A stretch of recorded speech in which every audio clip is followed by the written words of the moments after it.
আমি মাঝে মাঝে মাকে রাগ হয়ে কথা বলি, কিন্তু আমার রাগের উদ্দেশ্য হলো মাকে ভালো রাখার জন্য কথা বলা। এতে মায়ের কোনো অভিশাপ লাগবে কিনা?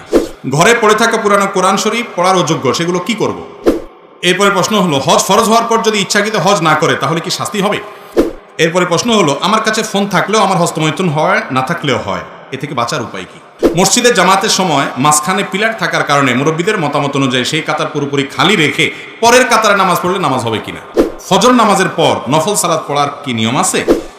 এক ব্যক্তি জমি বিক্রয় করলেন 8 ডিসিম, যিনি কিনলেন তিনি রেকর্ড করলেন 10 ডিসিম, সমাজে কোনো প্রতিকার নাই, এক্ষেত্রে ইসলামিক আইনে কি বিধান আছে?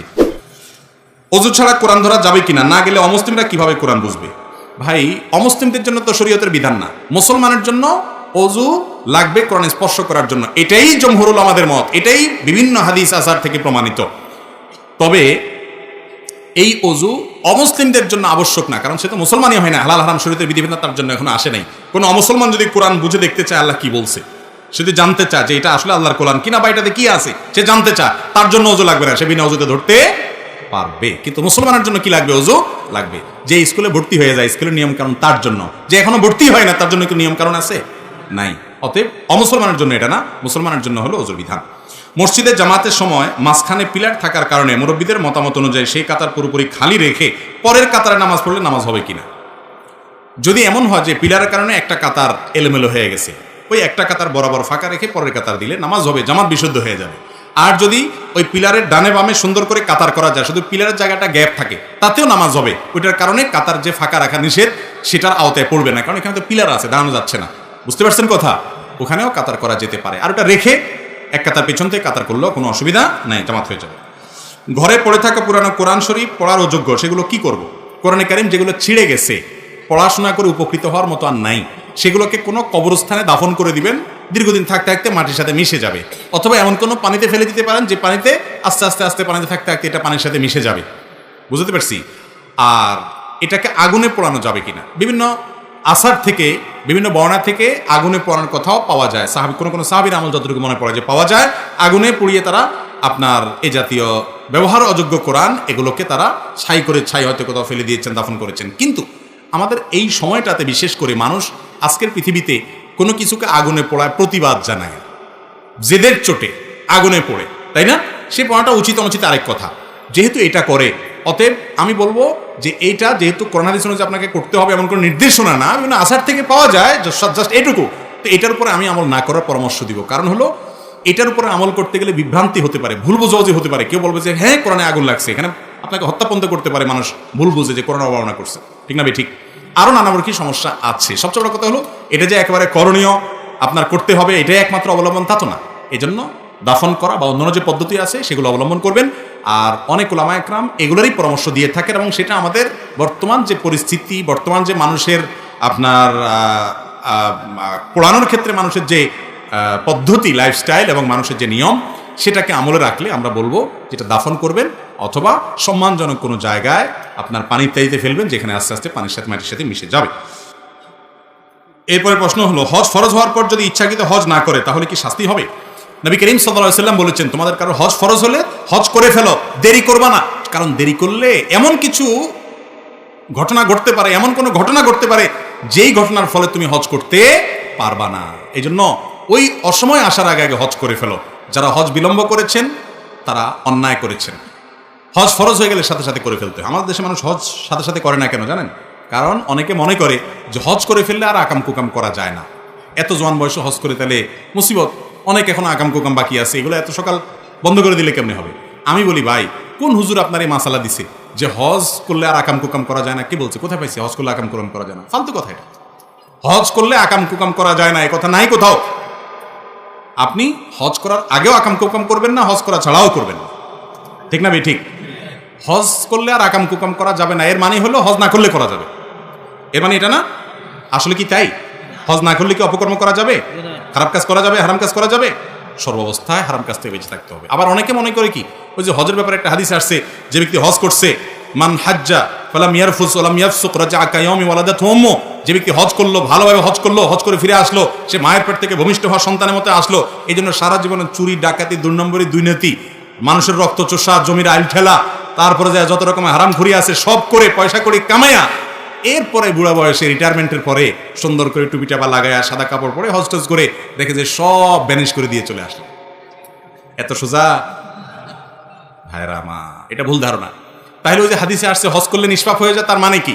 তার মানে হলো বান্দার হক যদি থাকে সেটা আপনাকে আদায় করতে হবে। আপনার ছোটখাটো গুনাহ আছে, কবিরা গুনাহ থেকে আপনি তওবা করেছেন, তাহলে হজের মাধ্যমে নতুন খাতা করলেন আপনি। কিন্তু মানুষের হক নষ্ট করেছেন বা বড় কোনো অপরাধ করেছেন, তওবা করেন নাই, সেগুলো কি হবে না? হজের মাধ্যমে মাফ হবে না। ফজর নামাজের পর নফল সালাত পড়ার কি নিয়ম আছে? না। ফজরের নামাজের পর সূর্য ওঠার পর মিনিমাম 15-20 মিনিট গ্যাপ হবে। এই টাইমের মধ্যে বিশেষ করে সূর্য ওঠার সময়টাতে তো নামাজ পড়া সম্পূর্ণ হারাম। আর ফজর নামাজের পরে কোনো নফল নামাজ পড়া যায় না, মাকরুহ, নিষেধ। কারণ বিভিন্ন হাদিসে আসছে যে ফজরের পরে এবং আসরের পরে কোনো নামাজ নাই। তার মানে আসর থেকে মাগরিব এবং ফজর থেকে নিয়ে সূর্য ওঠা, এই টাইমটাতে কোনো নফল নামাজ পড়া এটা উচিত না, নফল নামাজ পড়া যায় না। এই টাইমটাতে জিকির আজকার তাসবিহ তাহলিল করতে হয়, দোয়া দুরূদ করতে হয়, সকাল সন্ধ্যার দোয়াগুলো পড়বেন, অন্য আমল করবেন, নফল নামাজ পড়বেন না। নফল নামাজ পড়বেন কখন?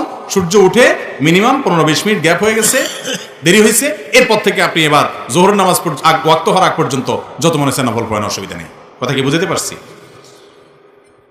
এরপরে প্রশ্ন হলো, আমরা তো অজু ভঙ্গের ও নামাজ ভঙ্গের কারণ জানি, তবে ঈমান ভঙ্গের কারণ জানি না। সুতরাং কিভাবে ঈমান ভঙ্গের কারণগুলো জানতে পারবো? ঈমান ভঙ্গের কারণগুলো নিয়ে আমাদের একটা বক্তব্য আছে, বেশ দীর্ঘ, 25-30 মিনিটের, ইউটিউবে ফেসবুকে পাওয়া যায়, সেটা বিস্তারিত শুনে নিতে পারেন। যেহেতু বোন প্রশ্ন করেছেন, তাকে আমরা এক নজরে ঈমান ভঙ্গের কারণগুলো জানাই দিচ্ছি। এটা খুব দরকারি কথা যে আমরা নামাজ ভঙ্গের কারণ জানি, অজু ভঙ্গের কারণ জানি, রোজা ভঙ্গের কারণ জানি, কিন্তু ঈমান ভঙ্গের কারণ জানি না। ঈমান কি ভাঙে না ভাঙে না? ভাঙে। তো বাংলে এবার ঈমান ভঙ্গের কারণগুলো বলতে পারবেন এরকম মানুষ কয়জন আছেন? হাত তোলেন। একজনও উঠার নেই। অজু ভঙ্গের কারণ জানেন যারা, তারা হাত তোলেন। সবাই জানেন, মাশাআল্লাহ। তাহলে অজু ভঙ্গের কারণ জানেন, নামাজ ভঙ্গের কারণ জানেন। অজু ভাঙলে, নামাজ ভাঙলে সেটা বড় বিষয় না ঈমান ভাঙলে সেটা বড় বিষয়? ঈমান ভাঙলে সেটা বড় বিষয় না। ঈমান কিসে ভাঙে আপনি যদি না জানেন, তাহলে জোড়া লাগাবেন কেমনে? ভাঙলে আবার সেটা আবার নবায়ন করবেন, রিপেয়ার করবেন কিভাবে? রিপেয়ার যদি না করতে পারেন, আপনার বয়স 80-90 চলে গেছে, ঈমান কতবার ভেঙে বসে আছে আপনি জানেনও না, জোড়া লাগান নাই, তাহলে তো আপনি বেঈমান হয়ে দুনিয়া থেকে যাচ্ছেন। ডেঞ্জারাস না বিষয়টা? এই যে ঈমান ভঙ্গের কারণগুলো সম্পর্কে জানা দরকার আছে না নাই? আমি এক নজরে সংক্ষেপে বলে দিচ্ছি। ঈমান ভঙ্গের কারণগুলোকে ওলামায়ে কেরাম নানাভাবে ব্যাখ্যা করেছেন। মৌলিক কারণ খুবই কম। এর ভিতরে প্রসিদ্ধ একটা ব্যাখ্যা হলো যে ঈমান ভঙ্গের 10টি কারণ আছে। এই 10টি কারণের ভিতরে সর্বপ্রথম কারণ হলো শিরকে আকবর করা, আল্লাহর সঙ্গে কাউকে শরীক সাব্যস্ত করা। আল্লাহকে যেভাবে ইবাদত করছেন, এক ইবাদত কোনো পীর সাহেবরে, কোনো কবরকে করলেন।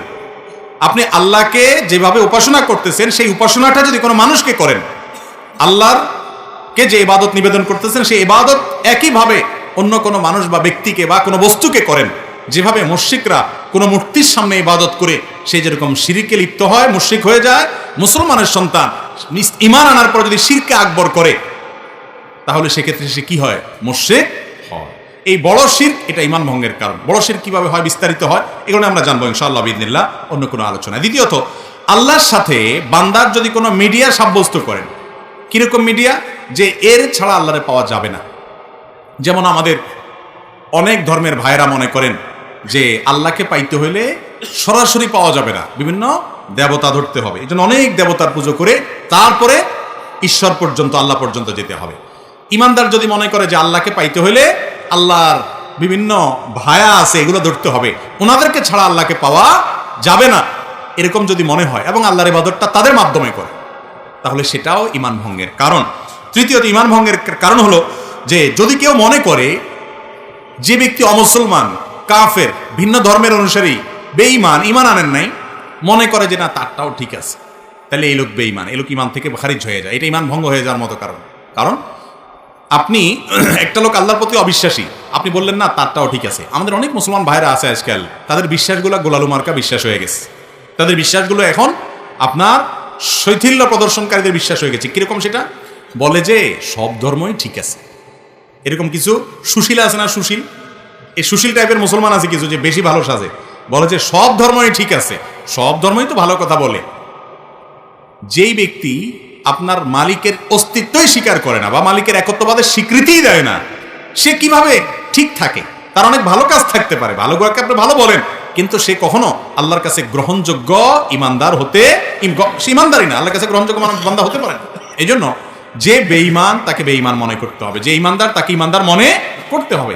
তার সাথে আপনাকে মারামারি করতে কেউ বলে নেই, তারটা সে করুক, বাধাও দিতে বলে নেই, তারটা সে করুক, কিন্তু আপনার মনে রাখতে হবে এটা ইসলাম, এটা কুফর, এটা ঈমান, এটা বেঈমান, স্পষ্ট থাকতে হবে। আপনি যদি গোলালের মতো সব পাকায় ফেলান, এটা কিন্তু ঈমান ভঙ্গের কারণ হতে পারে। 4 নম্বর হলো, যদি কেউ মনে করে নবী করিম সাল্লাল্লাহু আলাইহি ওয়াসাল্লামের আদর্শের বাইরে অন্য কোনো আদর্শ আরো উত্তম আছে, বেটার আছে, এটা ঈমান ভঙ্গের কারণ হতে পারে। 5 নম্বর হলো, যদি কেউ নবী করিম সাল্লাল্লাহু আলাইহি ওয়াসাল্লাম যত বিধিবিধান নিয়ে আসছেন এর কোনোটাকে অস্বীকার করে, অপছন্দ করে, ঘৃণা করে, না এটা আমার ভালো লাগে না, ইসলামের সব ভালো লাগে, এই যে মেয়েদেরকে আল্লাহ তাআলা ছেলেদের অর্ধেক দিতে বলেছে এটা আমার ভালো লাগে না, আছে না কিছু সুশীল এরকম বলে। আরে ভাই, তোমার ভালো লাগাতে না লাগাতে কি আসে যায়, তুমি কি বুঝবা আল্লাহ কেন অর্ধেক দিয়েছেন? মেয়েরে আল্লাহ খরচের কোনো আইটেম দেয় নাই, আবার অর্ধেক দিয়েছেন কোত্থেকে? বাপের সম্পদ থেকে, মায়ের সম্পদ থেকে, আবার স্বামীর সম্পদ থেকেও ভাগ পাবে, সন্তান থেকেও ভাগ পাবে, মহর তো পাবেই, খরচ কিন্তু 1 টাকাও নাই। আর ছেলের খরচ সব জায়গায় আছে, শ্বশুর বাড়িতে গেলে মিষ্টি পোলটাটাও তার নিতে হয়, বাবার বাড়িতে গেলে ফলের প্যাকেটটাও তার কিনতে হয়, বইয়ের খানার টাকাও দিতে হয়, নিজেরটা তো দেওয়া লাগেই। তারপরে বলা হয়েছে তার 2 টাকা। আর মেয়েরে বলছে তুমি কাউকে খাওয়াইতে হবে না, মিষ্টি কোনোটার বিল তোমার দিতে হবে না, তোমার নিজেরটাও তোমার খরচ করা লাগবে না, স্বামী দিবে, তুমি শুধু তাকায় থাকবা আর অর্ডার দিবা বসে বসে। এরপর তোমাকে 1 টাকা দিলাম, বেশি দেওয়া হয়েছে না কম দেওয়া হয়েছে? কিছু ভাই আছেন যাদের মাথায় বুদ্ধি শুদ্ধি এত কম, এরা হিসাব নিকাশ বোঝে না, অঙ্ক বোঝে না, বলে যে ইসলাম মেয়েদেরকে ঠকাইছে, আমার এটা ভালো লাগে না। আপনার বুঝে আসুক আর না আসুক, আল্লাহ তাআলা যা বলেছেন ওর ভিতরেই কল্যাণ আছে, আপনি হয়তো বুঝেন না। আপনি মানুষ হয়ে, সৃষ্টি হয়ে আল্লাহর সব নির্দেশের রহস্য কিভাবে বুঝবেন? তো এই জন্য যদি কেউ আল্লাহর কোনো নির্দেশকে, রাসূল সাল্লাল্লাহু আলাইহি ওয়াসাল্লামের কোনো বিধানকে অপছন্দ করে, ঘৃণা করে, এর ফলে ঈমান চলে যায়। আরেকটা হলো শরীয়তের কোনো বিষয়ে যদি কেউ বিদ্রূপ করে, ঠাট্টা করে, তামাশা করে, আছে না অনেকে দুষ্টামি করে, ব্যঙ্গ করে, দায় নিয়ে ব্যঙ্গ করে, জিনিসটা সুন্নত হতে পারে, কিন্তু সুন্নত নিয়ে আপনি ঠাট্টা করলেন, রাসূল করেছে, বিদ্রূপ করলেন, তাহলে সাথে সাথে কি হয়ে যাবে? ঈমান হারা হয়ে যাবে। এটা ঈমান ভঙ্গের কারণ। ঈমান ভঙ্গের আরেকটা কারণ হলো, ইসলামের শত্রু যারা, তাদেরকে যারা প্রত্যক্ষ মদদ দেয়, সহযোগিতা করে ইসলামের শত্রুতা করার জন্য, এরা মুনাফিক, এর ফলে ঈমান ভঙ্গ হয়।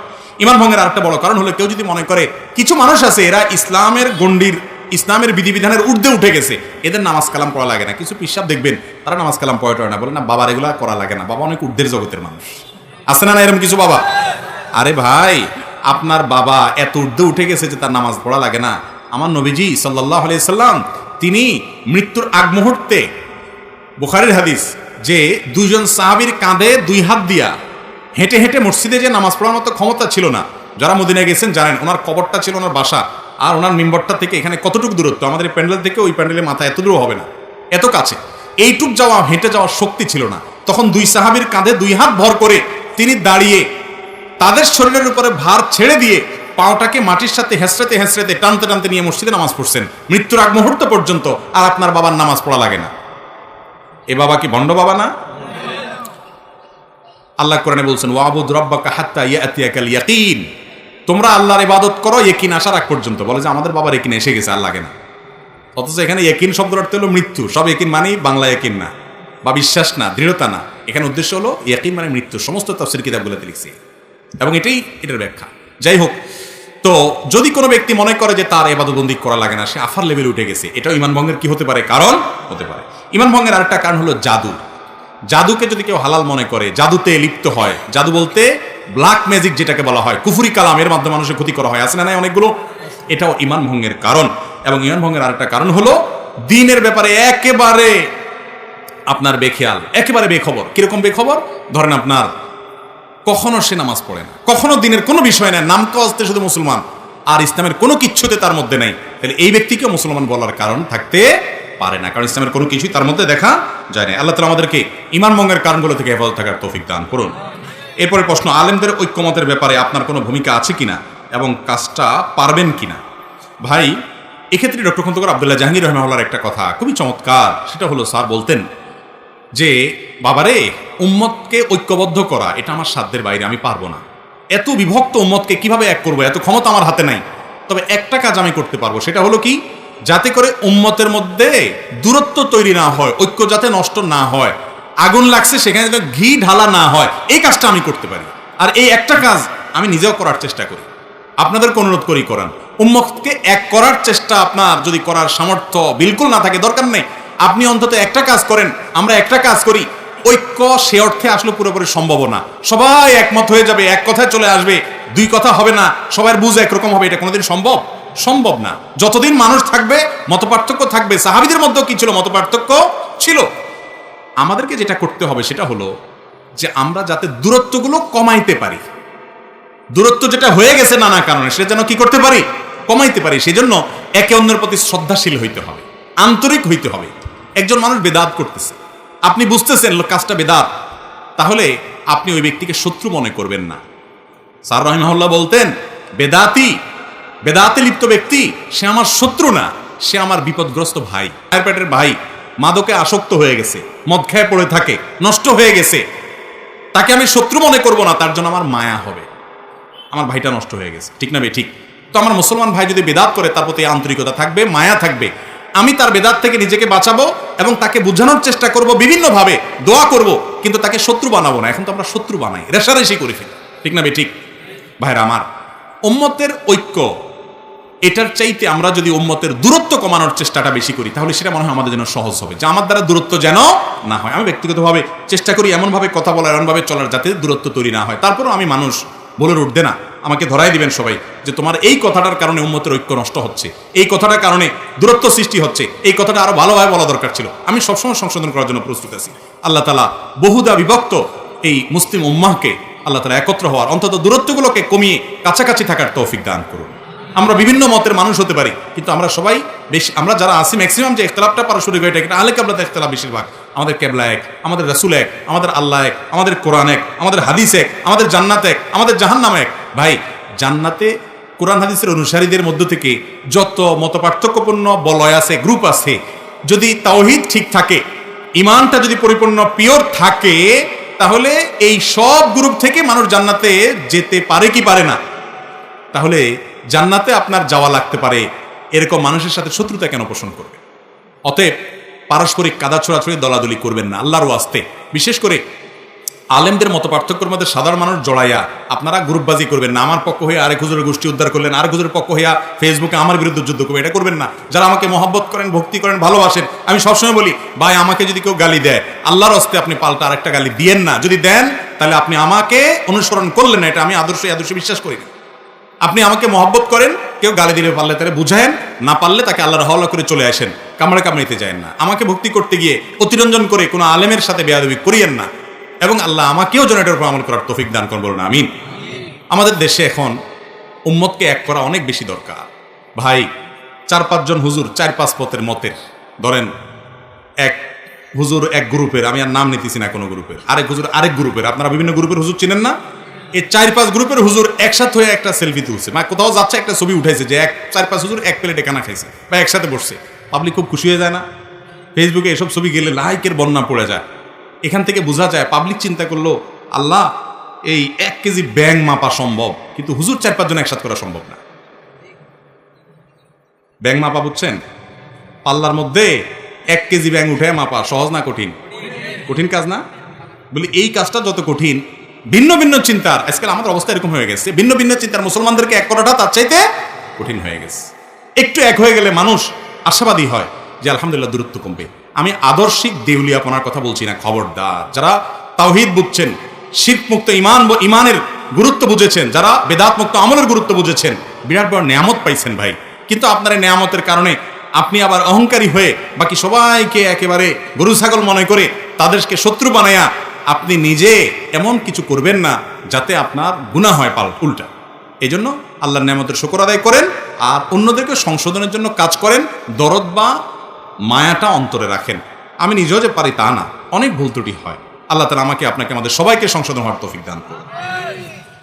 দেশে একে কালেমে এক এক ফতোয়া দেয়, মানুষ বিভ্রান্ত হয়। আপনারা সবকে একসাথে করে আলোচনা করে মাসালাগুলো সমাধান করা যায় না? ভাই, এটার উত্তর গত পরশুদিন মৌলভীবাজারে দিছিলাম মাহফিলে। আজকে আবার বলতে হয় যেহেতু প্রশ্ন এসে গেছে, সংক্ষেপে বলি। আচ্ছা, আপনাদের এই এলাকাতে সবাই সয়াবিন তেল তো খান তরকারির সাথে না? কোন ব্র্যান্ডের তেলটা সবচেয়ে ভালো? রূপচাঁদা, তীর, হ্যাঁ, আর ফ্রেশ, বসুন্ধরা, রূপচাঁদা, পুষ্টি, পয়সা আর লাগবে না, হয়ে গেছে। আচ্ছা, এই যে তেলগুলো খান আপনারা সয়াবিনের, এগুলোর বোতলের গায়ে কি লেখা আছে দেখছেন? কত ভাগ খাঁটি লেখা আছে? না 90 ভাগ? লেখা আছে যে 10 ভাগ ভেজাল দিছি আমরা ভাই, আর 90 ভাগ খাঁটি। এরকম কেউ লেখে? কি লেখে? 100 ভাগ খাঁটি, তাই না? আচ্ছা, এখন আপনি একজন তেলখোর হিসাবে, মানে তেল খান সেই হিসাবে, আপনি কি কখনো বলছেন যে কার কথা শুনুন? রূপচাঁদ আলা বলে আমারটা 100 ভাগ খাঁটি, বসুন্ধরা আলা বলে আমারটা 100 ভাগ খাঁটি, কুষ্টিয়ালা বলে আমারটা 100 ভাগ খাঁটি। এরা এক একজন এক এক কথা বলে, কোন দিকে যাবো তার তেলই খাবো না। আজ পর্যন্ত দেখছেন কোনো মানুষ এরকম করতে? শিয়ানা পাবলিক কি করে বলেন তো? এই ক্ষেত্রে যেটা করে সেটা হলো, সারা জীবন ধরেন বাপের সংসারে খাইছে, বাপের হোটেলে খাইছে, এখন নিজে নতুন সংসার দিছে, তেল টেল কখনো কিনে নেই, ফাও খাইছে বাপেরটা। এখন নতুন বিয়ে করছে, আলাদা করে দিছে, সংসার করে দিছে, বাজারে গেছে, বলছে তেল আনতে। তেলার দোকানদার বলছে ভাই তেল দেন। দোকানদার কোনটা দেবো? কোনটা দেবো মানে? কারে ভাই তেল তো অনেক আইটেমের আছে, অনেক ব্র্যান্ডের আছে, কোনটা দেবো? তখন সে চিন্তা করে, আচ্ছা দেন একটা, আপনি একটা নেয়, নিয়ে বাসা যায়, খায়া দেখে বুটবাট ফুটপাট করে কিনা, পেটে ঠিকঠাক আছে কিনা, শরীরের সাথে শুট করছে কিনা, সব ঠিক আছে কিনা। এবার যায় ওইটা শেষ হলে বোতল আরেকটা আনে, কয় দিকে আরেক ব্র্যান্ডের দেন, দিকে এটা কি অবস্থা, দামও মিলে কিনা, সব ঠিকঠাক আছে কিনা। এরপর অর্থাৎ যাচাই করে। এর মানে কি?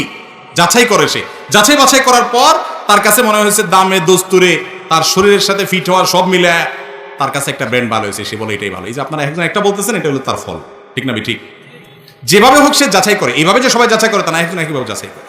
আচ্ছা, আরেকটা এক্সাম্পল নেন। মোবাইলের যে সিম আছে, সিম কোন কোম্পানির সিম সবচেয়ে লাভজনক, রেটের সব দিক মিলাইয়া ভালো? উনি বলছেন এয়ারটেল, আরেকজন বলছে রবি, আরেকজন বলছে বাংলালিংক, কেউ বলছেন গ্রামীণ ফোন। এভাবে মত পার্থক্য হবে, কারণ এক একজনটা এক এক ব্র্যান্ডের। আপনি যেটা এক একজনের এক একটা নেটওয়ার্কের, আপনি যেটাকে ভালো মনে করতেছেন ওটাই তো ব্যবহার করতেছেন, ঠিক না? তাহলে এক এক কোম্পানি এক এক অফার দেয়, সবাই বলে সবাইটা ভালো, কিন্তু আপনি যেটাকে ভালো মনে করেন সেটাকে খুঁজে বের করে নিচ্ছেন, ঠিক না? ঠিক ঠিক একইভাবে আল্লাহ আপনাকে একটা আকল দিয়েছে, বিবেক দিয়েছে। আপনি দেখবেন কোরআন এবং হাদিসের সাথে মিলে কোনটা, আপনি সেটা করবেন, আপনি চেষ্টা করবেন উদ্ধার করার। এরপরও যদি আপনি ভুলটা করে ফেলেন, অর্থাৎ আপনি চেষ্টা করে সঠিকটা উদ্ধার করতে নাও যদি পারেন, আল্লাহর কাছে কি হবে না? পাকড়াও হবে না।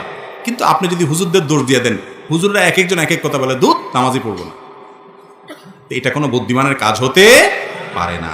আলেমরা সব একসাথে হয়ে যাবে, একমত হয়ে, এটা কোনোদিনই সম্ভব না। এর মধ্য থেকে আপনি কোরআন এবং হাদিসের আলোকে গ্রহণ করবেন। এখন আবার আরেক মুসিবত আছে, এটা বললে বলবে হুজুর আমরা যদি কোরআন হাদিসই বুঝতাম তাহলে তো আলেম হয়ে যেতাম। না, আপনি আলেম হওয়া জরুরি না, কিন্তু কতটুকু ভালো মন্দ এতটুকু পরখ করার মতো বুদ্ধি আপনার মাথায় থাকা উচিত। একজন লোক লেখাপড়া জানে না, নিরক্ষর, এই বেচারার জমি রেজিস্ট্রি হয়েছে তার নামে, রেজিস্ট্রি হয়েছে কিনা ঠিক মতো, দলিলটা আইনা বৌমার কাছে চলে যায় প্রথম, যা বলে বৌমা তুমি তো মেট্রিক পাস করছো, দেখো তো এখানে দলিলে কি লেখা, আমার নাম বাপের নাম আসেনি, দেখো তো দাগ টাগ সব ঠিক আছে কিনা। চেক করার পরে বৌমা বলার পরে কয় আরে মহিলা কি বললো না বললো, আরেকটা পুরুষের কাছে নিয়ে যায়, আরেকজনের কাছে নিয়ে যায়, যায় কি যায় না? নাকি এই লোক বলে যে আমি তো দলিল টলিল লেখাপড়া এসব জানি টাই না, আমি দরকার নেই আমার সমস্যা, এসব বলে। সে কিন্তু তারটা যাচাই করার চেষ্টা করে। 50 টাকাটা লাউ কিনবেন, নখ ঢুকাইতে ঢুকাইতে ঢুকাইতে 4-5 দাগ সেদা বানায় ফেলেন, ঠিক না? ঠিক, যাতে পিওরটা নিতে পারেন। হ্যাঁ, মুরগি কিনবে বাজারে, টিপতে টিপতে মুরগির আওয়াজের চোটে শেষ। আপনি ভালোটা কিনতে চান, ঠিক না? ভাইরে 50 টাকার লাউ কিনতে যদি এত টিপাটিপ করেন, এত যাচাই করেন, দলিল জমির বুঝেন না তাও 10 জনের কাছে যান, বুঝার চেষ্টা করেন, আর জান্নাতে যাবেন, 10 দুনিয়ার মালিক হতে চাইবেন মিনিমাম, আর সেটার জন্য বলবেন যে দূত আমি তো এত কিছু বুঝি না, থাক তাহলে ঝামেলা চলবে?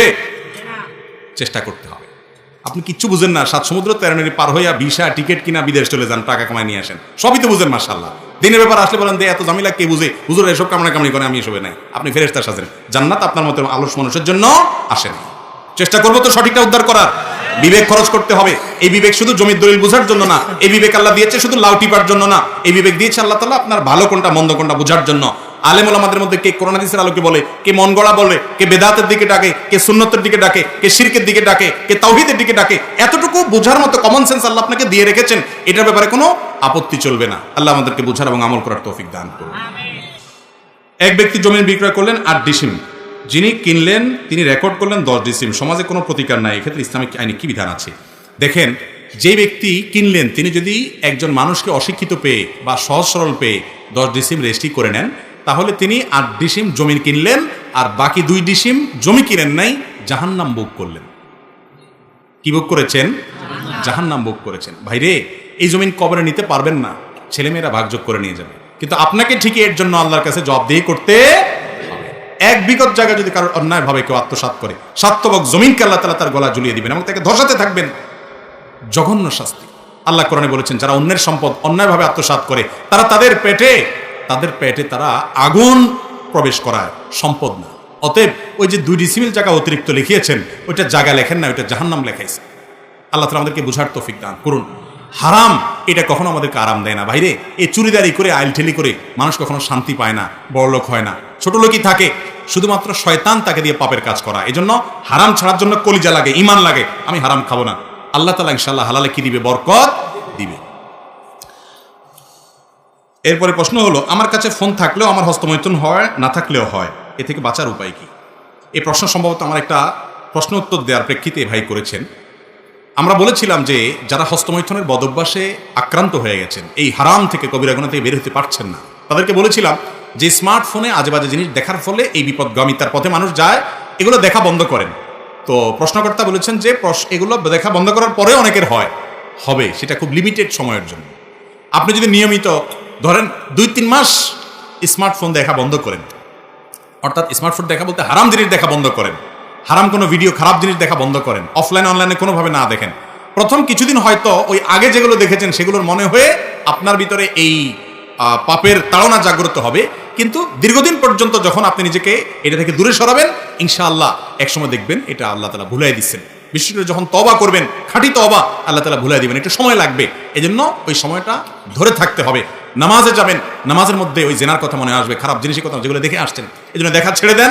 ছেড়ে দেওয়ার পরেও কিছুদিন হয়তো আসবে, একসময় ইনশাআল্লাহ হেফাজতে আল্লাহ তাআলা রাখবেন। তাছাড়া আরও কিছু পরামর্শ দিচ্ছি, সেগুলো আমল করবেন। নিঃসঙ্গ থাকবেন না, একাকিত্ব, নিঃসঙ্গ, এগুলো এই বদভ্যাসের একটা বড় কারণ। এরকম আরও কিছু পরামর্শ দিচ্ছি, সেগুলো আমল করেন। নেককারদের সোহবত এবং ভালো মানুষ মুত্তাকিদের সান্নিধ্যে থাকেন, আল্লাহর কাছে চোখের পানি ফেলে প্রার্থনা করেন, আল্লাহ আমি বাঁচতে পারছি না, আপনি আমাকে সাহায্য করেন। ইনশাআল্লাহ অবশ্যই আল্লাহ তাআলা কি করবেন? সাহায্য করবেন। আল্লাহ বলেছেন আল্লাযীনা জাহাদু ফিনা লানাহদিয়ান্নাহুম সুবুলানা, যারা আমার রাস্তা আসতে চায় তাদেরকে আমি একটা নয় বরং আমার দিকে আসার জন্য বহু রাস্তা দেখিয়ে দেই। কে বলেছেন? আল্লাহ তাআলা বলেছেন।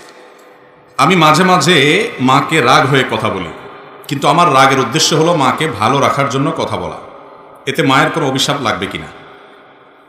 দেখেন, মা বাবা অনেক সময় উল্টাপাল্টা করে, বিশেষ করে বয়স যখন বেশি হয়ে যায় তখন তো মা বাপ দেখা যায় এমন এমন অযৌক্তিক কথা বলে, এটা আসলে খাটে না।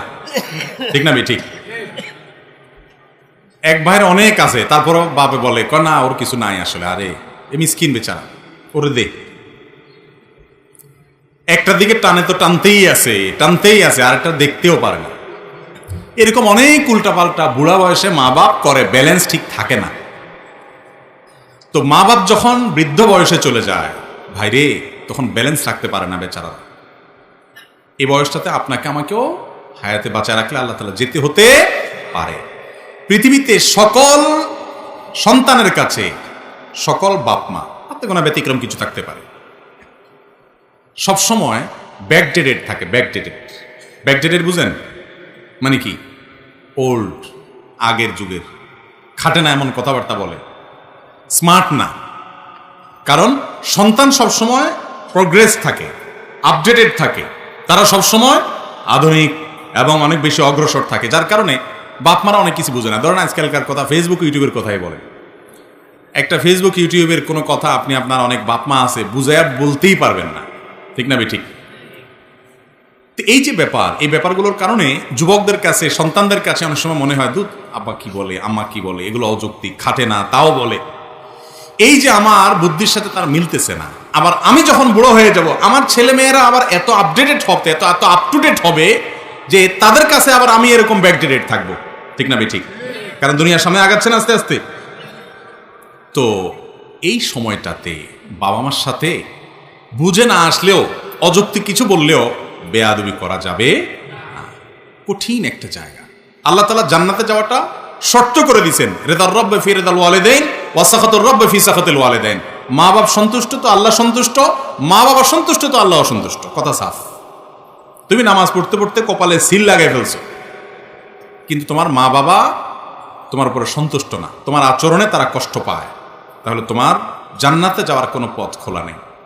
নবী করিম সাল্লাল্লাহু আলাইহি ওয়াসাল্লাম স্পষ্ট বলেছেন, তারাই তোমার জান্নাতের দুয়ার, মা বাবাই তোমার জান্নাতে যাওয়ার দুয়ার। যদি তাদের কথা অযৌক্তিক মনে হয়, তুমি রাগ করে ঝাড়ি দিয়ে বেয়াদবি করে তাদের সাথে কথা বলার অধিকার। এখন কথা হলো, অনেক সময় তারা উল্টাপাল্টা করেন, একটু তাদের ভালোর জন্য তাদেরকে বকা দেওয়া লাগে, ভালোর জন্য বকা দেওয়া লাগে। ধরেন কথার কথা, বাবা ডায়াবেটিসের রোগী, তাও মিষ্টি খাবে, ওনার ক্ষতি হবে, কিন্তু তাও খাবে। এখন তার ভালোর জন্য তাকে মিষ্টি খাওয়া থেকে থামাইতে হবে। তো কি করবেন? মিষ্টি ওনার হাতের নাগালে রাখবেন না, দূরে কোথাও রাখবেন, ফ্রিজে তালা সিস্টেম করবেন। এখন যদি বাপে বদদোয়া দেয় যে আল্লাহ আমার হতে আমার মিষ্টি খাওয়ায় না, তাহলে আল্লাহ এই কথা শুনবে না, কারণ আল্লাহ জানে হতে বাপের ভালোর জন্য করতেছে। কথা কি বুঝাতে পারছি?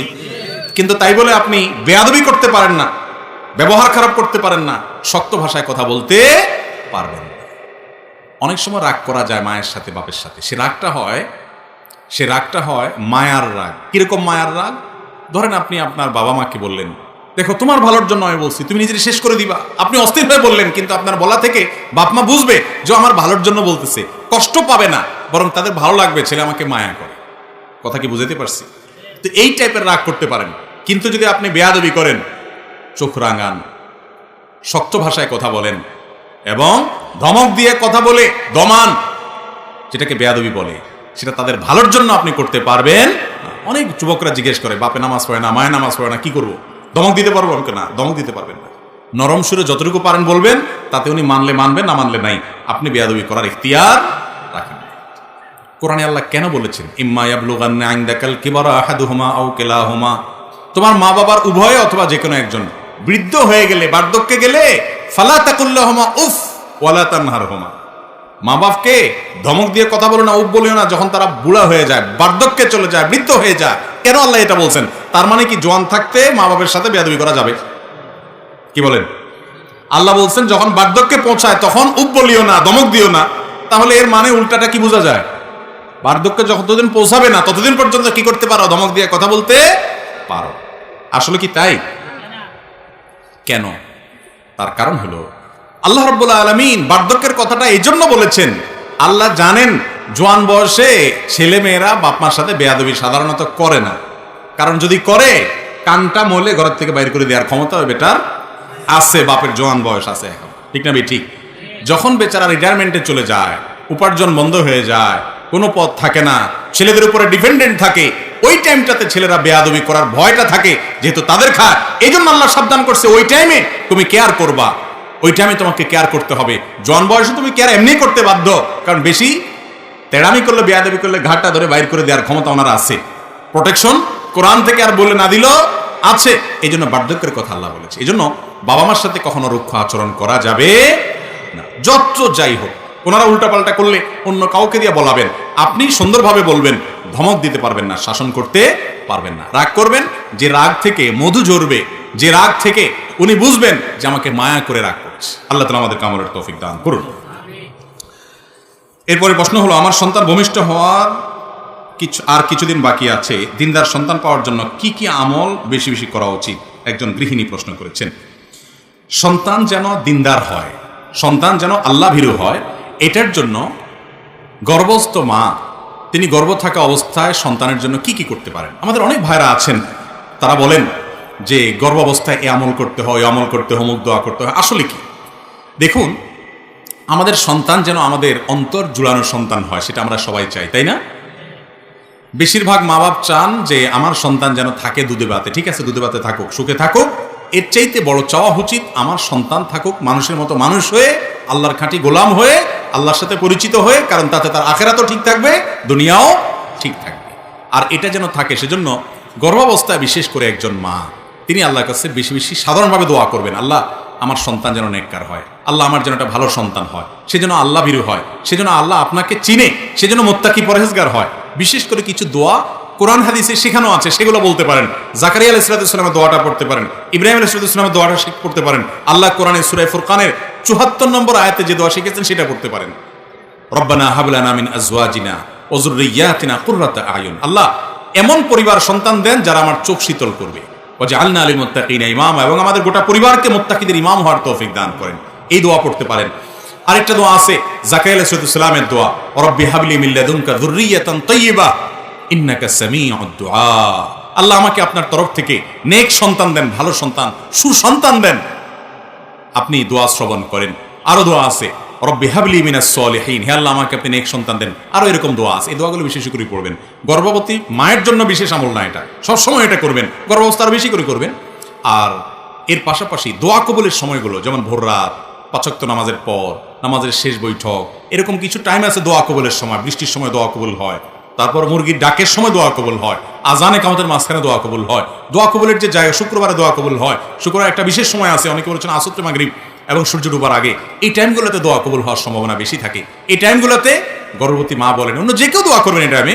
বিশেষ করে প্রশ্ন যেহেতু উনি করেছেন, আমি বলবো যে বোন, আপনি এই টাইমে সন্তানের জন্য আল্লাহর কাছে চোখের পানি ফেলে দোয়া করবেন। মা বাবার দোয়া সন্তানের জন্য অনেক বেশি কবুল হয়, এর মাধ্যমে সন্তান নেককার হবে ইনশাআল্লাহ।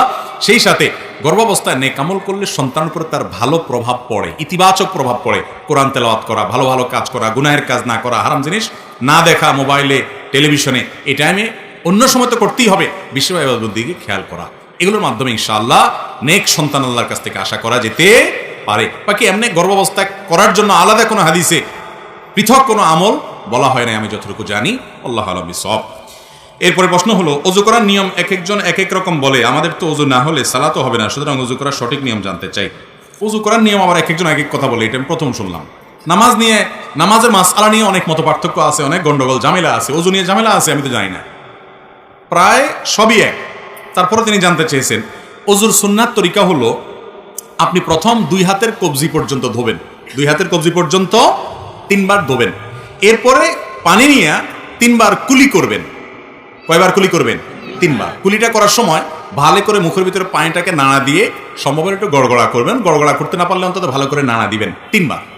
3 বার নাকে পানি দিবেন। নাকে পানি দেওয়ার ক্ষেত্রে ইস্তেনসার সুন্নাত, ইস্তেনশাক এবং ইস্তেনসার এগুলো হলো সুন্নাত। তো এই নাকে পানি দেওয়ার ক্ষেত্রে যে নির্দেশ, সেটার বাস্তবায়নটা এভাবে হবে যে হাতের কোষে পানি নিয়ে নাকের কাছে ধরে হালকা করে টান দিবেন। জোরে টান দিয়ে আবার মাথা তুলে যাবে, একদম হালকা, বা নাককে চুবায় ধরে ডুবায় ধরে, যাতে করে ভিতরে পানি যায়। এরপরে নাক পরিষ্কার করবেন। এভাবে 3 বার করা কি সুন্নাত। এরপর আপনি 3 বার আপনার মুখ ধোবেন। কয়বার ধোবেন? 3 বার। এই 3 বার ধোয়ার সময় পানি নেবেন অল্প, ডলবেন বেশি, ডলতে হবে বেশি। বিশেষ করে কপাল, এই যে কানের লতি, গোড়া, এগুলো একটু বেশি ডলা লাগে, কারণ এই জায়গাগুলো বর্ডার তো শুকনা থেকে যায় অনেক সময়, এগুলোকে ভালো করে ডলতে হয়। নবী করিম সাল্লাল্লাহু আলাইহি ওয়াসাল্লাম ওযুর ক্ষেত্রে বারবার বলেছেন, আসবিগুল ওযু, তোমরা ওযুকে পরিপূর্ণ করো, আয় আকমিলুল ওযু। তার মানে ওযুটাকে ভালোভাবে করতে হয়। এই ভালোভাবে ওযু মানে কি? ভালো ওযু মানে হলো সুন্দর করে ডলা, পানি অল্প নিলেন, ডলতে হবে বেশি। 3 বারের জায়গায় 4 বার 5 বার ধোবেন না। অনেকে আছেন যে এই মুখ ধোয়ার ক্ষেত্রে দোয়া হইলো কি হইলো না, শুকনা থাকলো কিনা, এই ওয়াসওয়াসার কারণে সে একের পর এক পানি ধুইতেই থাকে, 5 বার 7 বারও ধোয়। এটা সুন্নতের খেলাফ। 3 বার ধোয়া সুন্নত, কমও করবেন না, বেশিও করবেন না।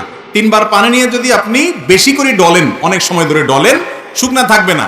এরপরে যদি আপনার মনে বলে, যদি শুকনা থেকে যায়, তখন মনরে বলবেন শুকনা থাকলে আমি আল্লাহর সাথে বুঝবো, কারণ আল্লাহ রাসূল 3 বার করতে বলছে, আমি 3 বার করছি। এরপর শুকনা আছে কিনা, আমার ডলার আছে, ডলছি, এরপর শুকনা থাকলে আমার কোনো গুনাহ হবে না। আপনি অন্তত টেনশন নেবেন না, আমি দায়িত্ব নিলাম।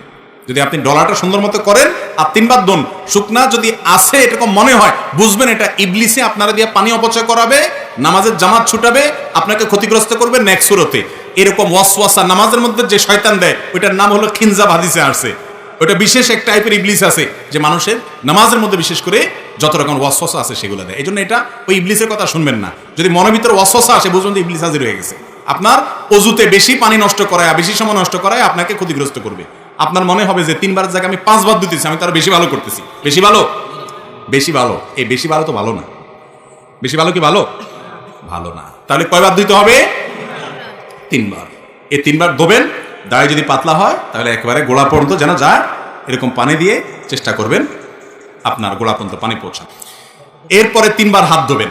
এই হাত ধোয়ার ক্ষেত্রে আগে ডান হাত ধোবেন, সবাই তো ডান দিয়ে শুরু করি আমরা আলহামদুলিল্লাহ। এই কোণ পর্যন্ত ভালো করে ডলবেন, পানি নেবেন অল্প। এরপরে 3 বার বাম হাত ধোবেন, শেষ। শুরুতে বিসমিল্লাহ বলবেন, বিসমিল্লাহ বলে করবেন। আরেকটা জিনিস রয়ে গেছে, মেসওয়াক, গুরুত্বপূর্ণ জিনিস। অজুতে শুরুতে আপনি কি করবেন? মেসওয়াক করবেন। মেসওয়াক তো এখন আমাদের আর নাই, হারায় গেছে। কয়জনের পকেটে মেসওয়াক আছে দেখাতে পারবেন এখন? একজনে হাত তুলছেন, 2 জন, আর হয়তো 2-4 জন হবে। মেসওয়াক নাই। ভালো করে শুনে রাখেন, নবী করিম সাল্লাল্লাহু আলাইহি সাল্লাম বলেছেন, লাউলা আন আশুক্কা আলা উম্মতি লা আমারতুহুম বিসওয়াক। যদি আমার উম্মতের জন্য মেসওয়াকটাকে আমি কঠিন মনে না করতাম, আমি মেসওয়াক করাটাকে আবশ্যক, ফরজ ওয়াজিব করে দিতাম, অর্ডার জারি করে দিতাম, যাতে সবাই মেসওয়াক করে। কারণ মেসওয়াক এটা মুমিনের জন্য, ইমানদারের জন্য অনেক উপকারী একটা জিনিস। এটা শুধুমাত্র দাঁত পরিষ্কার করো না, এটার সাথে অনেক কিছু সম্পর্ক আছে, ইমানের সম্পর্ক আছে। ইমানি মৃত্যু যে আমলগুলোর মাধ্যমে হয়, সে আমলগুলোর মধ্যে থেকে একটা হলো মেসওয়াক। মেসওয়াক বেশি বেশি করার মাধ্যমে মৃত্যুর সময় ঈমান নিয়ে যাওয়ার তৌফিক নসিব হয়। প্রিয় নবী সাল্লাল্লাহু আলাইহি সাল্লামের জীবনের শেষ আমল কোনটা জানেন? একবারে শেষ আমল, যার পর আর কিছু করতে পারেন নাই, নিঃশ্বাস বন্ধ হয়ে আল্লাহর কাছে চলে গেছেন, রফিকে আলার সাথে সাক্ষাৎ করতে গেছেন, সেই শেষ আমলটা ছিল মেসওয়াক। নবী করিম সাল্লাল্লাহু আলাইহি সাল্লাম আয়েশা রাদিয়াল্লাহু তাআলা আনহার কোলে মাথা রেখে তিনি যখন অসুস্থ, মৃত্যুসজ্জায় শায়িত, মারা যাওয়ার ঠিক আগ মুহূর্তে, ওয়াফাতের ঠিক আগ মুহূর্তে তার মেসওয়াকটা দিয়েছেন আয়েশা রাদিয়াল্লাহু তাআলা আনহাকে। এটাকে চাবায়া যে নরম করবেন, এই শক্তিটা তার শরীরে ছিল না, এতটা দুর্বল হয়ে গেছেন।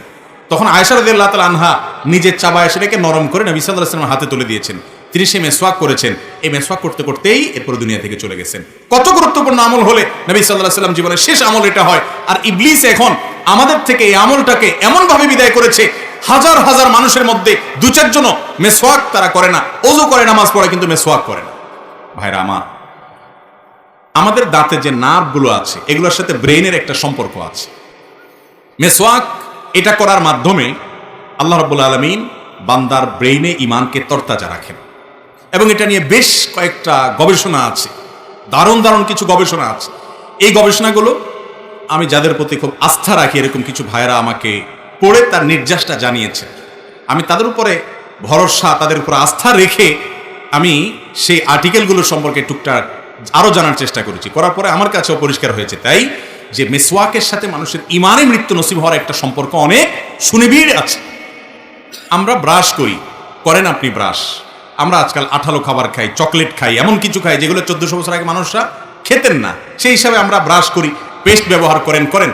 কিন্তু মেসওয়াকটা ছাড়বেন না। মেসওয়াকটা এটা শুধুমাত্র দাঁত পরিষ্কার করা না, এটা দাঁত পরিষ্কার করা ছাড়াও এর স্পিরিচুয়াল অনেক পাওয়ার, এর আধ্যাত্মিক অনেক পাওয়ার, স্পিরিচুয়াল অনেক পাওয়ার আছে যেটা আমরা বুঝি না। কিরকম হলে মেসওয়াকের কথা এভাবে বলেছেন? কেন ওযুতে তো কুলি করাও সুন্নাত। নবীজি তো বলেন নাই যে আমি যদি আমার উম্মতের জন্য কুলি করাটাকে কঠিন মনে না করতাম ফরজ করে দিতাম, তা তো বলেন নাই। নাকে পানি দেওয়াটাকে তো এভাবে বলেন নাই, অন্য সুন্নাতের কথা তো এভাবে বলেন নাই। এই মেসওয়াকের কথা এত গুরুত্ব দিয়ে বলেছেন। আরো মজার বিষয়, মেসওয়াক শুধু ওযুর সময় না, নামাজের সময় রাসূল আকরাম সাল্লাল্লাহু আলাইহি ওয়াসাল্লাম হাদিস থেকে নামাজের সময় মেসওয়াকের কথা বলা আছে। এই জন্য সৌদি আরবে গেলে, আপনার মক্কা মদিনায় গেলে দেখবেন আরাবিয়ানদেরকে তাদের পকেটে মেসওয়াক থাকে, ম্যাক্সিমাম আরাবিয়ানদেরকেই। নামাজে দাঁড়াইছে, তারা বাইর করে একামত দিচ্ছে, তারা দাঁতের উপরে মেসওয়াকটা দিয়ে ঘষে আবার সেটাকে রেখে দিচ্ছে পকেটে। খুব সিম্পল। কিন্তু ওই যে নামাজের সময় মেসওয়াক করতেছে, এটা শুধুমাত্র দাঁত পরিষ্কার করা না, দাঁত পরিষ্কার চাইলে অনেক বেশি কিছু, নামাজে মনোযোগ আসার জন্য এটার উপকারিতা আছে। এর পাশাপাশি এই মেসওয়াকের আমলটা, এটা আপনি যখন শুতে যাবেন, আপনি যখন কারোর সাথে সাক্ষাৎ করতে যাবেন, বিভিন্ন জায়গায় মেসওয়াকের আমলটা করতে বলা হয়েছে। এই যে মেসওয়াকের আমলটা, এটা আজ হারিয়ে গেছে আমাদের থেকে। ওযুর সময় মেসওয়াক করাটা বিশেষভাবে সুন্নাত। করবো তো ইনশাআল্লাহ। গাছের ডাল রেখে দিবেন, একটু ঘষবেন এবং কিছুদিন পর পর পাল্টাবেন। জান্নাত চাইবেন, আর একটু কষ্ট করতে পারবেন না? এই মেসওয়াকের উপকারিতা অনেক অনেক গুণ বেশি। এটা আল্লাহ তাআলা আমাদেরকে বোঝার তৌফিক দান করুন।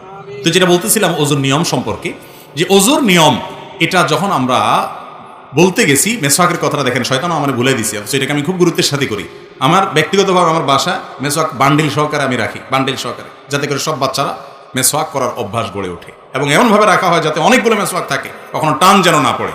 তো যাই হোক, সেটা শয়তান আমাকে ভুলে দিয়েছে। তাহলে ওযুতে ওই মেসওয়াকটা বিশেষভাবে খেয়াল করবেন, বিসমিল্লাহ বলে করবেন। শুরুতে দুইটা মিস্টেক ছিল, বলে দিলাম। এবার আসি, 2 হাত ধোয়া শেষ, মাথা মাসে করবেন। ভিজা হাতরে এইভাবে পুরো হাত ভিজানোর পর এই হাতকে আপনি মাথায় দিয়ে এভাবে টান দিবেন, টান দিয়ে একবারে পেছন পর্যন্ত নেবেন। সেখানে মাথার হাতের এইটুকু ব্যবহার করবেন, এটাকে টান দিবেন, তাহলে এইটুকু অব্যবহৃত থেকে যাবে। এভাবে যখন টান দিবেন, গোড়ার অংশ থেকে যাবে। এবার আসার সময় এইরকম করে টান দিবেন, তাহলে যাওয়ার সময় অর্ধেক হাতে আর আসার সময় বাকি অর্ধেক হাতে টান দিবেন, তাতে পুরো মাথা কি হয়ে যাবে? মাসা হয়ে যাবে। এই মাথা পুরাটা মাসে করাটাই হলো সুন্নাহ। পুরো মাথা মাসে করলেন, এরপরে ভিজা আঙ্গুল দিয়ে কি করবেন? কান মাসা করবেন। কান মাসা শেষ, গর্দান মাসা করবেন কিনা, এই তো এবার একটা ভেজাল এবং কামড়াকামড়ির জায়গায় চলে আসি আমরা, তাই না? এই একটা জায়গাতে ঝামেলা একটু এবং মতপার্থক্য আছে। গর্দান মাসে করা সম্পর্কে বেশ কয়েকটা বর্ণনা পাওয়া যায়, কিন্তু সে বর্ণনাগুলোর অবস্থা পর্যালোচনা করলে নিরপেক্ষভাবে আমার কাছে ক্ষুদ্র দৃষ্টিতে ওলামা ইকরামের তাহকিকগুলো দেখার পর আমার কাছে যেটা মনে হয়েছে সেটা হলো যে গর্দান মাসে করাটা আসলে হাদিস দ্বারা, সুন্নাহ দ্বারা সাব্যস্ত নয়। এটা সাব্যস্ত হওয়ার মতো, এটাকে সুন্নাত বলার মতো, মুস্তাহাব বলার মতো এই পর্যায়ের হাদিসগুলো না। কথা কি বুঝাতে পারছি? কেউ গর্দান উপরে মাসে করে, ওই যে বিভিন্ন বর্ণনা আছে সেগুলোর উপরে এতেমাদ করে, ভরসা করে, অনেকগুলো আমাদের ফতোয়া আছে মুস্তাহাবের উপরে, তাদের ব্যাপারে আপনার হার্ডলাইন হয়ে তাদের সাথে যুদ্ধ করতে যাওয়ার দরকার নাই। আপনি যেটাকে বিশুদ্ধ মনে হয়েছে সেটার উপর আপনি আমল করবেন। যাই হোক, তাহলে মাথা মাসে করা শেষ, কান মাসা করা শেষ, বাকি রইল পাও। দোনো পাও দেবেন। পাও দেওয়ার ক্ষেত্রে নবী সাল্লাল্লাহু আলাইহি ওয়াসাল্লাম একটা বিশেষ গুরুত্ব আরোপ আছে। তিনি বলেছেন, ওয়াইলুল লিল আকাবি মিনান নার, পায়ের গিরা গোড়ালি এগুলাকে জাহান্নামের আগুন থেকে তোমরা বাঁচাবা, কারণ এগুলো শুকনা থাকে। বিশেষ করে যে শীতের মৌসুম চলতেছে, এখন তো আমরা 4G গতির অজু করি। শীতের সময় 4G গতির অজু চলে না। মসজিদের অজুখানাগুলোতে দেখবেন গরমের সময় সিরিয়াল পড়ে যায়, যে অজু করতে একবার চান্স পায় সে আর উঠতে চায় না, বিশেষ করে জোহরের অজু। যত পানি ঢালে তত শান্তি। আর শীতের সময় দেখবেন যে অজুখানাতে, মাগরিবের সাথে তো অজুখানাতে কোনো মানুষই পাওয়া যায়, সবাই আসরটা দিয়া রেডিমেড একদম এসা পর্যন্ত কমপ্লিট করে, ঠিক না ভাই? ঠিক। এই যে শীতের সময় অজু আমরা তাড়াহুড়ো করে করি, শুকনা থেকে যায়, ত্বক শুকায় থাকে। শীতে আপনি ত্বকের যত্ন নেন, অজুরও যত্ন নিতে হবে। এই জন্য বিশেষভাবে পা ডোলে ডোলে ভালো করে গিরা গোড়ালিগুলো ধুতে হবে এবং চিপা চাপাগুলোতে আঙ্গুলের খেলাল করতে হবে। এভাবে যদি আপনি 3বার ডান পাও 3বার বাম পাও ধোন, আপনার অজু কমপ্লিট। এরপরে কালিমায়ে শাহাদা পাঠ করেন, আল্লাহ রাব্বুল আলামিন ইনশাআল্লাহ বিইذনিল্লাহ এই অজুর মাধ্যমে আপনার জান্নাতে যাওয়াকে সহজ করবে। বুঝাতে পারছি? তাহলে এইভাবে অজু করতে হবে। অজু করার ক্ষেত্রে একটা বিশেষ সাবধান বাণীর কথা বলবো, সেটা হলো আজকাল শতকরা 99 জন মানুষ আমরা অজু করতে গিয়ে একটা গুনাহ করি। অনেক সময় অজু করাটা নফল, নফল কাজের জন্য অজু করতেছেন, শোয়ার জন্য অজু করতেছেন, তাহলে এটা নফল, ফরজ না। রাতে ঘুমানোর সময় অজু করে শোয়া সুন্নাত, তো সুন্নাত আমল করার জন্য করেছেন, তাহলে এটা ফরজ না। কিন্তু আপনি অজু করতে গিয়ে একটা কবিরা গুনাহ করতেছেন। অজুটা সুন্নাত, সেটা করতে গিয়ে একটা কবিরা গুনাহ করে বসতেছেন। ম্যাক্সিমাম মানুষ আমরা এই অপরাধের সাথে জড়িত। সেটা কি? পানি অপচয়, পানির অপচয়। অপচয় করা কি সওয়াবের কাজ না গুনার কাজ? ছোট গুনাহ না বড় গুনাহ? আল্লাহ রাব্বুল আলামিন এটাকে বড় গুনাহ, কাবিরা গুনার মধ্যে রেখেছেন, অপচয় করা। আপনি পানি ব্যবহার করতে পারেন, নষ্ট করতে পারেন, প্রয়োজনের চাইতে অতিরিক্ত ব্যবহার করলে এটা অপচয়, এটা হারাম। আমরা অনেক ভাইরা আছেন অজু করতে যে পরিমাণ পানি ব্যবহার করি, বিশেষ করে ট্যাপে তো অজু করে আজকাল প্রায় সবাই, এই ট্যাপ চালাই দিয়া হাত ধোয়া শুরু থেকে নিয়ে পা ধোয়া পর্যন্ত যত পানি যায়, এগুলো যদি একটা বড় বালতিতে ধরে রাখেন, একদিন একটু ট্রাই করে দেখেন যে, এবং একটু চেক করেন যে আমি কতগুলো পানি ব্যবহার করলাম অজুতে। আপনি দেখেন প্রায় আধা বালতি বা তার চাইতে বেশি হয়ে যাবে ব্যবহার করেছে, ঠিক না ঠিক? আর রাসূল আকরাম সাল্লাল্লাহু আলাইহি ওয়াসাল্লামের অজুতে কত পানি লেগেছে জানেন? হাদিসে সে বিবরণ আসছে। এখানে তো গ্লাস নাই, দেখানো যেত। এই যে মনে করেন কাপটা আছে, এই কাপটাতে যে পরিমাণ পানি লাগবে তার সাথে আরেকটু বেশি, আনুমানিক আর কি, একজাক্ট না। ধরেন এটা 2 কাপ, এই পানি দিয়ে তিনি অজু কমপ্লিট করতেন। কিছু কম বেশ হবে, কিন্তু এর বেশি না। ধরেন 1 গ্লাস আর কি, 1 গ্লাস পানি দিয়ে অজু করতেন। আপনি এবার চিন্তা করেন, মুখ হাত ধোয়া থেকে নিয়ে পা ধোয়া পর্যন্ত সব কাজগুলো যেভাবে বলেছি এভাবে করতেন, কিন্তু পানি লাগতো ওইটুকু, আর আপনার লাগতেছে আধা বালতি। তাহলে আপনি অপচয় করতেছেন না করতেছেন না? এখন যদি বলেন এইটুকু দিয়ে আবার অজু কিভাবে সম্ভব, এখন যদি এখানে বড় একটা গামলা নিয়ে আসতেন আর একটা গ্লাস পানি নিয়ে আসতেন, তাহলে আমি দেখা দিতে পারতাম। গামলা তো আশেপাশে নাই মনে হয়, ইনশাল্লাহ কোনো এক সময় দেখাবো। ইউটিউবে অনেক ওলামায়ে কেরাম, বিশেষ করে আরবের অনেক ওলামায়ে কেরাম কিভাবে এই পানি দিয়ে নবীজি অজু করতেন এটা দেখাই দিয়েছেন তারা হাতে কলমে। দেখেন, কোষে অল্প একটা কোষে পানি নেবেন, এই 1 কোষ পানিকে আপনি মুখে নিয়ে এবার ডলেন, 3 বারে 3 কোষ পানি নেন, মুখ ধোয়া শেষ। হবে না? হবে না? ট্রাই করে দেখেন। কিন্তু আমরা অপচয় করি। এখন আপনি বলবেন, হুজুর তখন পানির অভাব ছিল, মরুভূমিতে ছিলেন উনি, আমরা এখন বাংলাদেশে মাশাআল্লাহ নদীমাতৃক দেশ, আমাদের পানি তো পানি, পানির অত্যাচারে আমরা মাঝে মধ্যে বাড়ি ছাড়ি চলে যাওয়া লাগে। তো এখন এত পানি আছে, এখন কি এই ওয়াজ চলবে যে পানির অপচয় করা যাবে না? হ্যাঁ ভাই, চলবে। আল্লাহ আপনাকে নেয়ামত দিয়েছেন, সেজন্য আপনি তাই বলে যা খুশি তা করবেন, প্রয়োজনের চাইতে ব্যবহার করবেন, এই নেয়ামতের এই ব্যবহারের অনুমতি আল্লাহ দেন নাই। এই জন্য এক হাদিসে আসছে নবী সাল্লাল্লাহু আলাইহি সাল্লাম, নদীতে যদি কেউ কি করে, নদীতে যদি কেউ পানি ব্যবহার করে অজু করে, সেখানে পর্যন্ত, সমুদ্রে পর্যন্ত পানি ব্যবহারের ক্ষেত্রে যেখানে পানির অভাব নেই সেখানেও যেন সে অপচয় না করে, সে বিষয়ে হাদিসে নির্দেশনা আসছে। তাহলে এখন আমাদের টেপে ট্যাঙ্কিতে অনেক পানি আছে, এই আশায় কি আমরা পানি অপচয় করব? মনে রাখবেন, অপচয়কারীকে অপচয় করার কারণে একসময় প্রায়শ্চিত্ত করতে হয়। টয়লেটে বসে বসে অযথা বদনার পানি ছাড়লেন অথবা টেপে পানি ছাড়লেন, একসময় দেখবেন যে আপনি টয়লেটে বসে মাশাআল্লাহ সব শেষ করে এখন পানিতে হাত দিয়ে দেখছেন টেপে পানি নেই। একবারে অপচয় করবেন, ওইটার জন্য আরেকবার ধরা খাবেন। এটা বাস্তবতা, এটা অভিজ্ঞতা, যে মানুষ যখন খুব বেশি সীমা লঙ্ঘন করে, আল্লাহ তাআলা তার জন্য তাকে প্রায়শ্চিত্ত দুনিয়াতে ভোগ করান অনেক ক্ষেত্রে। এবং বাংলাদেশে আমাদের কথা বলবেন যে পানির অভাব নাই। আপনারা জানেন ঢাকা শহরে সহ সারা দেশে মাটির নিচে পানির লেয়ার নেমে যাচ্ছে। অলরেডি আমাদের এই সমস্ত এলাকাতেও ভালো পানি পাওয়া যায় না, শত শত ফিট নিচে নামা ছাড়া, ঠিক না ঠিক? কিয়ামত যত কাছাচ্ছে তত অসুবিধা আরো বাড়বে, এবং কিয়ামতের আগে পানি নিয়ে যুদ্ধ হবে। কিয়ামতের আলামতগুলোর ভিতরে একটা। তাহলে এই পানির অপব্যবহার, অপচয় এগুলো করলে তার জন্য একসময় আমাদেরই এর জন্য ক্ষতির মুখোমুখি হতে হবে। সবচেয়ে বড় কথা হলো হাদিসে নিষেধ আছে, এই জন্য অজু করতে গিয়ে পানি অপচয় করা যাবে? এখন অজুতে পানি, টেপে পানি ব্যবহার করবেন, আবার আধা বালতি হবে না। পদ্ধতিটা কি? পদ্ধতিটা ভেরি সিম্পল, আমি বলি। আমি চেষ্টা করি আমল করার জন্য, সবসময় পারি যে তা না, আল্লাহ আমাকেও মাফ করুক, চেষ্টা করি আলহামদুলিল্লাহ। সেটা হলো আপনি টেপ ছেড়ে দেওয়ার পর হাত ধুলেন, কুলি করলেন, নাকি বা এগুলো তো পটাপট হয়ে গেল, গ্যাপ হয় না। এবার আপনি মুখ ধোয়ার আগে দিয়ে যদি মনে করেন নাকটা কাটু পরিষ্কার করবেন, সময় লাগবে, তাহলে টেপটা বন্ধ করে নেন, নিয়ে এগুলো সেরে আবার টেপটা চালায়া এবার কোষ পানি নিয়ে এক কোষ পানি নিয়ে টেপটা বন্ধ করেন, অথবা কোষ পানি নিয়ে মুখে দিয়ে টেপটা বন্ধ করে এবার ডলেন ভালো করে। আপনি এদিকে ডলতেছেন, ওই যে হুজুর ডলতে বলছে অত সুন্দর করে ডলতেছেন, এদিকে পানি যাইতে আছে টেপ দিয়ে, তাহলে হুজুরের কথা শুনে সব যদ্দুর হলে এদিকে গুনার মেশিন লাগাই দিলেন, ঠিক না ঠিক? এই টেপটাকে গ্যাপ দিয়ে দিয়ে বন্ধ করে করে যদি উজু করেন, দেখবেন ইনশাল্লাহ আল্লাহ তো আপনাকে সাধ্য অনুযায়ী জিজ্ঞাসাবাদ করবেন যে আপনি কতটুকু পারছেন। আপনি অন্তত বলতে পারেন, আল্লাহ আমি চেষ্টা করছি পানি যেন অপচয় না হয়। যখন মুখ ধোয়া শেষ, আপনি মাথা মাসে করবেন, হাত ধোয়া শেষ, এবার হাত ধোয়া শেষ, এদিকে টেপে পড়তেছে, এদিকে আপনি মাথা মাসে করতেছেন না, আপনি টেপটা বন্ধ করেন, এরপরে মাথা মাসে করেন। আপনি বলবেন, হুজুর এত ঝামেলা করে কে? এত ঝামেলা করে সে জান্নাতে যেতে যায় যে, জান্নাতে যেতে যায় যে, এত ঝামেলা করে সে। আপনি জান্নাতে যাবেন, দুনিয়ার সমান 10 দুনিয়া মিনিমাম এটার মালিক হবেন, এত নিয়ামত পাবেন, একটু টেপ বন্ধ করবেন, এটুকু করতে পারবেন না। এরকম 2 নম্বর এবং এরকম সুবিধাবাদী মানুষের জন্য জান্নাত আসে নাই। আল্লাহ আমাদের আমল করার তৌফিক দান। শেষ করি নাকি? 11:50 বেজে গেছে, থাকুক। জি, জাযাকুমুল্লাহ খায়ের ভাই। বাকি প্রশ্নের উত্তর আগামী বছর, পরের বছর বা অন্য কোনো জায়গায় যদি আল্লাহ তৌফিক দান করে আমরা দেব। আজকে পর্যন্তই। আমরা যে সমস্ত কথা বললাম শুনলাম, আল্লাহ তাআলা আমাকে, আপনাকে, আমাদের সবাইকে আমল করার তৌফিক দান করুন, বলুন আমিন।